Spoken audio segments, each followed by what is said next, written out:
So yun nga guys, hintayin natin mag alas 11 or alas 10.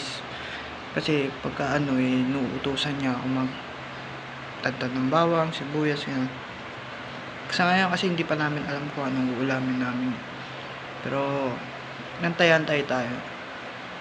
Madami siyang iuutos. Alam naman tayo, wala tayong trabaho. Ganun talaga. Pero sana pala rin tayo.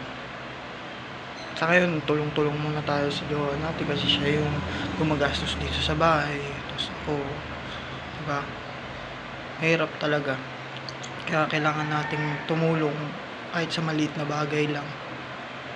Kaya, katingin ko, may blessing din si Lord na ibibigay sa atin. Yun lang. Peace.